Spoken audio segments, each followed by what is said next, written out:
Hi friend, माझ्या चॅनलमध्ये तुमचं स्वागत आहे। माझं नाव आहे नाजनीन। चला तर आज मी पाणीपुरी बनवणार आहे। अगदी टेस्टी घरात साध्या सोप्या पद्धतीने पाणीपुरी दाखवणार आहे। आणि आता मार्केटमधनं मी पाणीपुरीच्या पुऱ्या आणलेल्या आहे आणि ते तेलात मी तळून घेत आहे। बघा, अशा प्रकारे जरा तांबूस कलरपर्यंत छानपैकी पुऱ्या तळून घ्यायचं। चला तर मग आता माझ्या तळून झालेल्या आहे पुऱ्या। हे बघा, पाणीपुरीच्या पुऱ्या।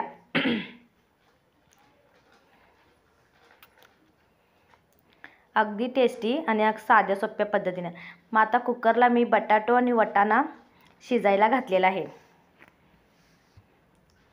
हे बघा, आणि ते जे आता शिजून झालेलं आहे आणि साल आणि वाटाणे म्हणजे मटर शिजून झालेलं आहे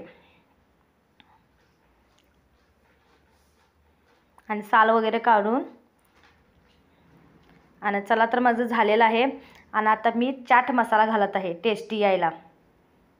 चाट मसाला फळांवर आपण जे घालतोय ना ते ह्याच्यात घालायचं। वाटाणा आणि बटाटो शिजलेला ते चाट मसाला घालून घ्यायचं।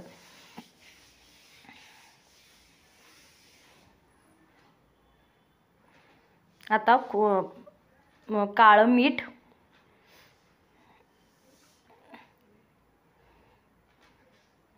आणि चवीनुसार जरा थोडं मीठ घालायचं आणि झालेलं आहे। आता त्याला एक जीव करून घेत आहे मी। कुस्करून घ्या चांगलं व्यवस्थित आणि आता चला तर इमलीचं पाणी मी तयार करणार आहे। अशा प्रकारे मी DMartमधनं 2 पाकिट मिळालेलं आहे। घरात पाणीपुरी सगळ्या पोरांना वगैरे आवडते। मम्मी कर ना गं मम्मी, बाहेरचं कसं असते काय माहीत, म्हणून मी घरातच बनवून मुलांना देते। चला तर मग आता माझं पुऱ्या पण तळून झालेला आहे, इमली पण तयार झालेला आहे। बघा, खट्टी मिट्टी मी पुडी आणलेलं आहे, चौपाटी म्हणून पुडी आणलेलं आहे। हे 2 प्रकारे मी घातलेलं आहे इमलीचं पाणी करायला।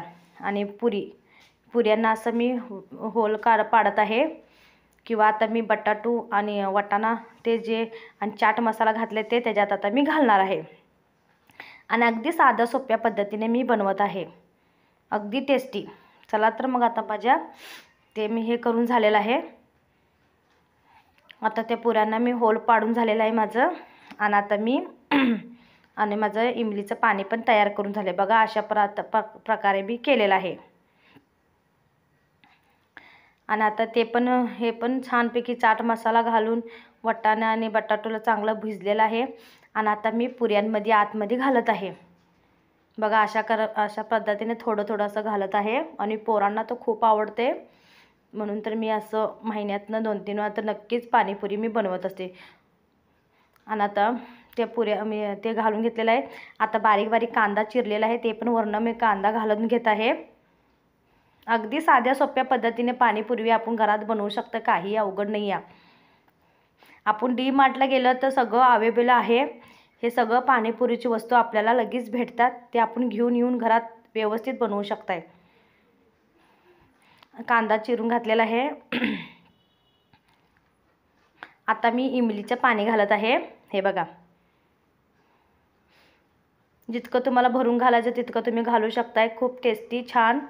आणि इमलीचं पाणी म्हणजे कसं, थोडं ते 2 पाकिट असलं तर 1 लिटर पाणी घ्यायचं आणि त्याच्यामध्ये 2 पुड्या घालायच्या।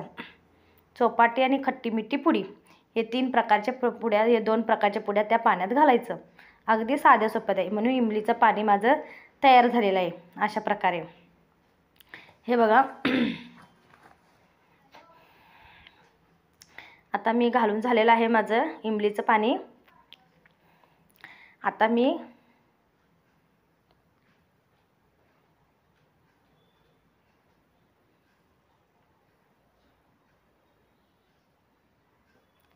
हे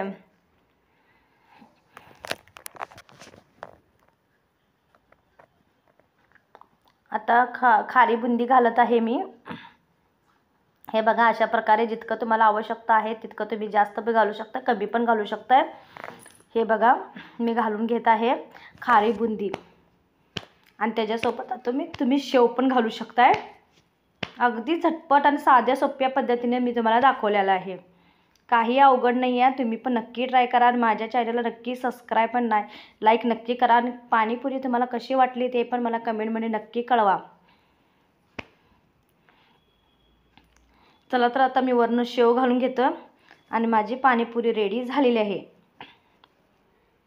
हे बघा. आणि पोरांना तर खूप आवडते आणि हे ज्यानं कसं टेस्टी पण आहे, मनसोक्त पोरं खाऊ पण शकतात. अशा प्रकारे मी पाणीपुरी केलेलं आहे. तुम्ही पण नक्की ट्राय करा आणि काही अवघड नाही आहे. सगळं साहित्य आपल्याला भेटतात मार्केटमध्ये. तुम्ही नक्की आणा आणि नक्की करा आणि खूप छान आहे आणि टेस्टी पण आहे. आणि वरनं आता कोथिंबीर वरनं घालून घ्या आणि पाणीपुरी माझी रेडी झालेली आहे. कसं वाटलं कमेंटमध्ये मला नक्की कळवा आणि लाईक आणि सबस्क्राईब नक्की करा. चला तर मग झालेलं आहे. बघा पाणीपुरी कशी वाटली. वरनं शेव घालून घेतलेलं आहे. अगदी टेस्टी, अगदी जसं आपण पाणीपुरा गाड्यावर खातोय तसं झालं असेल. झालंय का नाही नक्की कळवा. बाय.